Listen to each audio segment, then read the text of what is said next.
Hi there, my name is Chris and welcome to my channel where tonight I will be reviewing 90 Day Fiancé Before the 90 Days, Season 3, Episode 7, honey. It was called Under Pressure. Under Pressure.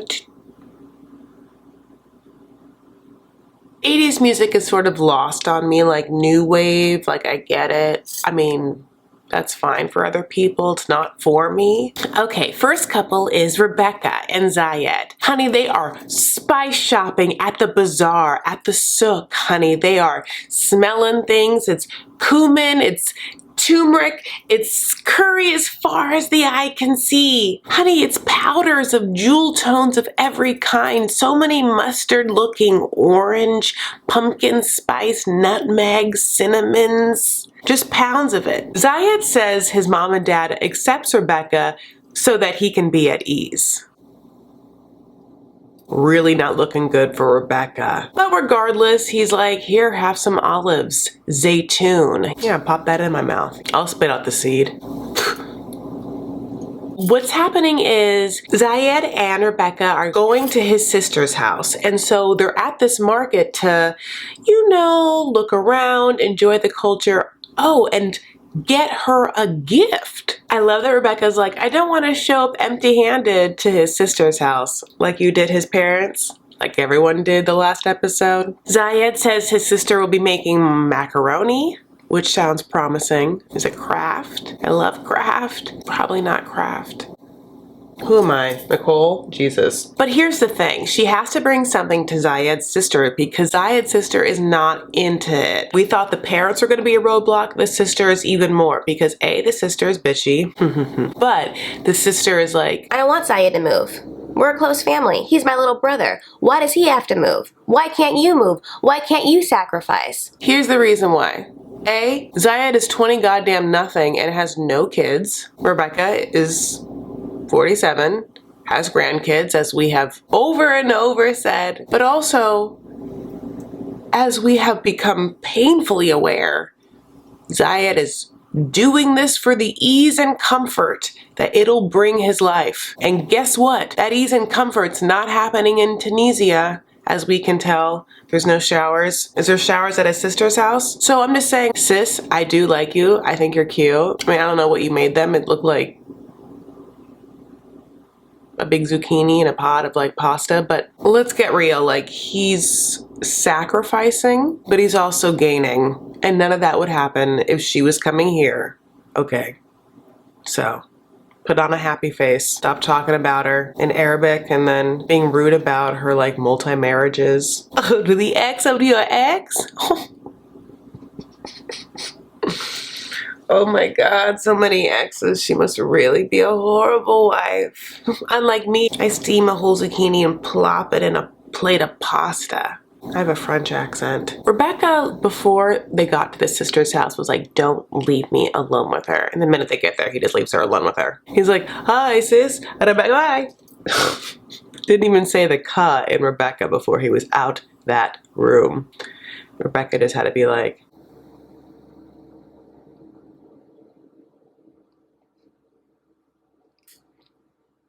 hi, do you need any help? And the sister's like, I just want to say this. I love Rebecca's butt. God, Rebecca has a great butt. I mean, it's a shelf. It's so round. She's just born that way, isn't she? Zayed then comes back in that room with the sister. Then they have an awkward conversation where they're just mean to her. But here's the other thing. She can't answer a question. The sister's like, what's the main thing you love about my brother? And she's like, I don't know why she didn't ask me that. I don't know. Rebecca says, I don't know, like a 15-year-old who was caught smoking, and you're like, where'd you get those cigarettes from? And he's like, I don't know. Was it Johnny? I don't know. I don't know. Zayed is a real big fan of that pasta and zucchini, though, that I keep mentioning. In fact, I love cook my sister so much. He loves to cook his sister. But like, seriously, going back to this, I don't know. What's the difference between him and all your other men you've been married to? I don't know. You don't know? Yeah, literally, because your last marriage was like with a Moroccan Arab dude who's like controlling and stuff like that, right? You really don't know There is no difference, is there, Rebecca? So then Rebecca and Zayed go somewhere to like talk about this and kind of like marinate. Rebecca has really had a lot to think about. She also has been wanting to come clean about the whole like still being married thing. So at this lunch, she's like, I just want to make sure I tell you everything and so you always will love me. And he's like, you are so perfect every day. I love you more. She's like, here's my secret. I have been in a lesbian relationship. Oh. Okay. So here's the thing, in the live I was like, I felt like she said that in a way to see what his reaction would be, and she hoped that it would be not that bad, like almost turned on, so then she can like later on say like, and also I'm married. But he didn't have a reaction. In fact, it was kind of bad. It didn't seem, at least, like one of those dudes that are like, ooh, two girls getting it on. Okay, let's go on to Angela and Michael. So they're in a major fight and Angela has just gotten her butt out of there. She has called an Uber black car, she's in it and she is upset, she's smoking. How is she here and how is he treating her this way? It's so rude. He knows I don't like him around other women. What is the deal? He keeps lying every day, a new lie. She's upset that he lied because they got to the boat place and he said he had never been on a boat. And she's like, no, I saw you on a boat in a picture that you put to Instagram. And he's like, I didn't think that Angela would see that picture, so he lied about that. Because the picture is a picture of Michael like in the front and one girl in the corner surrounded by white dudes. That's this picture that Angela is like upset about. And Michael, instead of like trying to reason with her, just lied, said whatever, and got caught, and that's the hell we're in. The fresh hell. The next morning, honey, Angela is out and about. She is wearing an outfit. She is traversing through the Lagos Travel Inn, and she goes to that concierge and is like, I need to get my hair did. A little blowout? No, not a blowout so much as hair braided. She goes to the salon and gets her hair braided. This young woman's doing it, very teeny tiny. At first I was like so excited to see the whole thing, but then, as we'll talk about, I was robbed of that. I don't know why it doesn't bother me that Angela is getting her hair done in Nigeria. I mean, in the sense of, should I be concerned about cultural appropriation? You have to tell me. A, I'm obviously not a person of like Black or African descent. I don't have the most authority on this matter, but I would say because she somewhat seems respectful of the culture enough to like learn language and talk to people in a way and converse with people, and people like her. Because of all that, I'm kind of into her, just like one in Rome getting Roman braids, you know. I don't So while she wants to get her braids, Michael has slept in the car and Michael can't leave the hotel because he knows that's what's expected of him. He has to stay because he wants to get to America. He's trying to get Angela and trying to get her to like forgive him, and she's not having it. She just wants to get her braids done, and he remembers something. That last time he got in trouble when she was here, he got her cake. She loved that cake. Remember that yellow cake? Big white yellow cake just like her. So yeah, he gets her a cake, honey. Pulls up to this hair salon and she doesn't want to see him. She watches him walk up and she sees that cake. So then she goes out. Hair is not done, honey. She grabs that cake and you're like, oh my gosh, she's gonna eat the shit out of this cake. And then she throws it in his face. In his face. All over his face. He's stunned. It's really hard to watch. I don't like it. Gosh, they are so fun when they're together, and there are so many great parts of Angela, and then the shitty parts are real horrible and shitty. Take the good, you take the bad, you take them both, and there you have Angela. But I mean, just like not good, great, and not bad, horrifying. I just love the fact that he did think the cake would work, that he was like, what's Angela's kryptonite? Cigarettes, I mean, besides cigarettes, cake. Anything with a hard K sound. But yeah, I feel really bad for him because he's just the whole time like trying to get her like, Angela, okay, but then he shouldn't have lied. He knows what kind of woman she is. They both have to understand each other. Should they not be together? Probably not. They're grown-ass people, honey. They're making decisions as we speak, as we all are. We're making decisions right now. You're watching this. I recorded this. I uploaded this. I'm wearing this lipstick. Decision, decision, decision. He's so upset though. He's like, she threw a cake at me. It sort of reminded me of when Jesse was like, she threw her shoe. All these crazy ass ladies just truing things left and right, honey. I've never trued anything at someone. I've never thrown. Okay, up next is Benjamin. Basically what happened was obviously Akini had Benjamin over to her parents' house. Her mom was there and her brother Fidel and like a bunch of other people, but guess who wasn't there? The most important person, her dad, head of the household. That's how it is in Kenya. During the night in Swahili, her brother, Fidel, who like we know is like very important in the equation of getting Benjamin and Akini together, like tells Akini she has brought like shame upon her family or some sort of disgrace because she brought this dude home and her father wouldn't even come home to the house. And that act alone brought disgrace in the family because like, you know, the town's small so people like can see if he's home or not, and like word travels, oh, he wouldn't even come home. So it'd also I guess be shame if he did come home, like people would be talking like he's going to condone Akini's relationship. So it's super sad. So Akini's crying, Akini's upset, Benjamin goes and talks to her, Fidel talks to then Benjamin, Benjamin's like, she's upset because the just really overwhelming.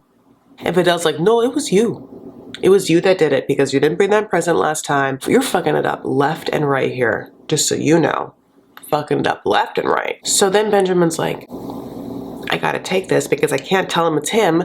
I A, am staying with him, and B, I need him on my side.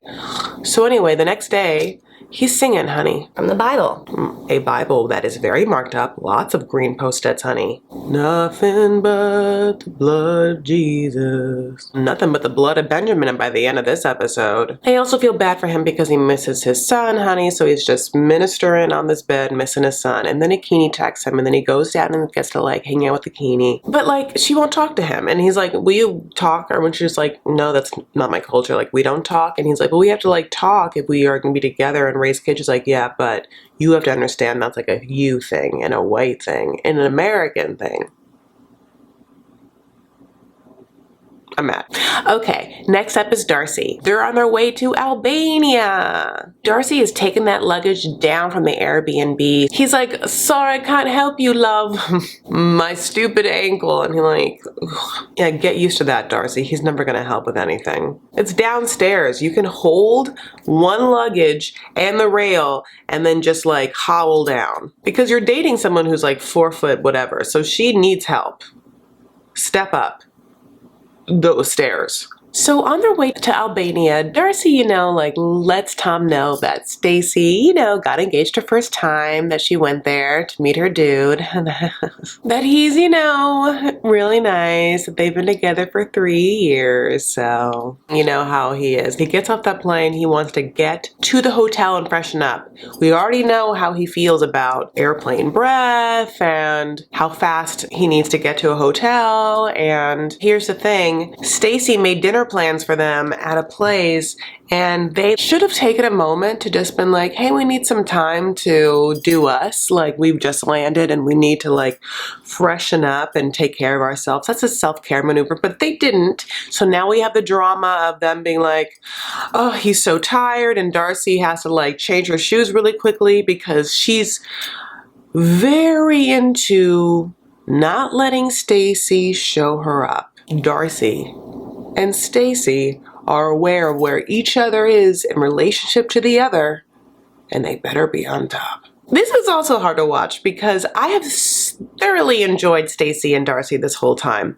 I feel like when they're together, they have that twin power, seeing them together and they're like weird faux fur coats and leather boots. I mean, it fills me with glee. You have no idea. So to watch them basically eat each other alive in front of men that they're dating or whatever on this trip is horrifying. It's horrifying as a female to watch them tear each other down and try and make each other look bad, or not care if they're making not only each other look bad, but themselves look bad. They're in fact twin sisters and they look alike in front of anyone, much less people the other one cares about. It's like very reminiscent of high school girls like wanting to make someone look bad in front of a dude. But I've never had a sister, so I don't understand that aspect. nor a twin. It also sort of reminds me of like a married couple that fights and doesn't know how awkward it is for other people to be around them. Kind of like the plot of Who's Afraid of Virginia Woolf. Where this older couple who's like drunk all the time invites over this like naive young couple and they just like tear each other apart in front of them and say the most horrible stuff and won't let the other people leave. It's so great. Anyway, back to this. It's bad. Basically Darcy the whole time is insecure and Stacy is like, well, this is my dude and he's hotter than yours and we're actually engaged. So your guy isn't that into you. You keep hinting about marriage. He's obviously not into it, Darcy, so. And then throughout this day, the next day where they go on this bridge that's like absolutely beautiful, Stacy and Darcy cannibalize each other. Stacy's like, can't you once be happy for me? Like, can't you give me something? And it's like, all right, Stacy, but you've also been engaged for 3 years. So like, how long should Darcy like bow to you, fiance, Beyonce? How long? Why aren't you getting married yet? And why haven't we talked about that? They're just accusing each other of being envious and being spiteful and being jealous, and they are both to each other and they don't care how awkward it is for anyone else. They're talking about weddings. At one point, Stacy like asks Tom about his dream wedding. Tom's like, I don't sit around thinking about my dream wedding. Which, you know, here I do. You know, I know everything. It's a wintertime wedding. Tom is getting to see a side of Darcy that he doesn't want to see, and that side is Stacy, who's in fact a mirror, revealing the inside of more Darcy. It's the Silva soul, honey. The Silva soul is insecure, I guess. Let's deep dive into some Silva psychology. That's what their like spin-off show should be. It shouldn't be about them dating. It should be about them self-healing, self-caring. Everything Jesse said was true. Having said that, I still like Darcy better than Jesse and Tom combined. Let's go on to Cesar. Maria is here, honey, and they're in love, and she's gorgeous. And Cesar gets to have his happy ever after. I'm so happy for Cesar. Who knew? Can you believe it? It's a true Disney tale. I'll tell you what's Disney, honey. Ukrainian Ursula calls him Cesar. She's not coming. She hates him. Caesar's dumb. End of story.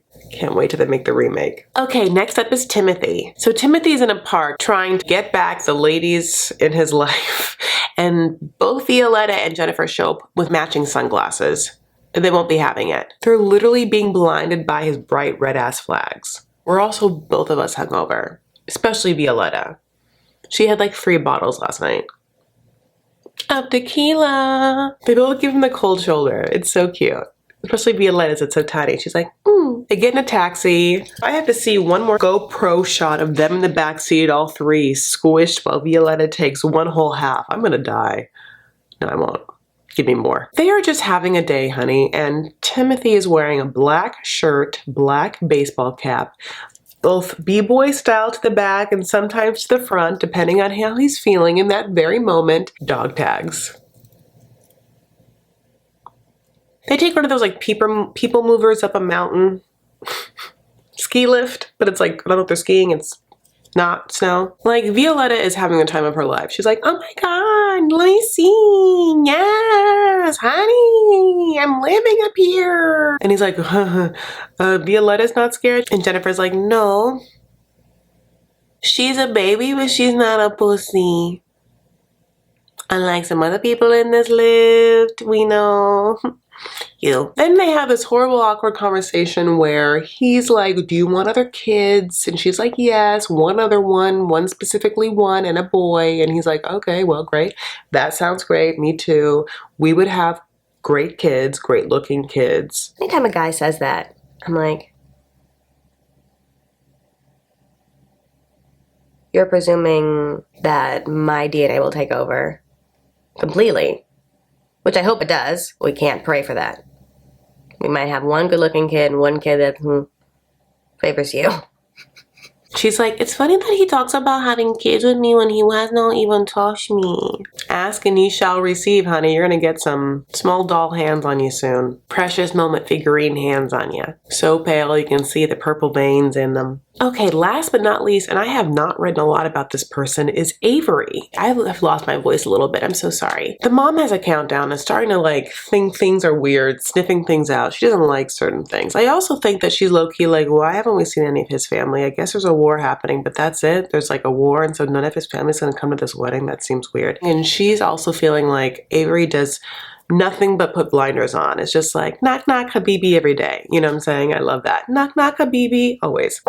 Habibi. And she has one more chance to bring up all the things she's brought up before. Isn't it weird that he went on a Muslim dating site, said that he lived in America, and specifically looked at American women, and then only after he started talking, he was like, just kidding, I don't live in America? Isn't that weird? And everybody's like, Mom, I know what you're saying. Not all Syrians are like horrible people and are using everyone to like get out of Syria. And here's the thing. I am Syrian. I don't know the answer. That is suspect. But also, if he wanted to marry her so bad, why has he done really nothing to be able to secure that this happens? Unless this thing is fake.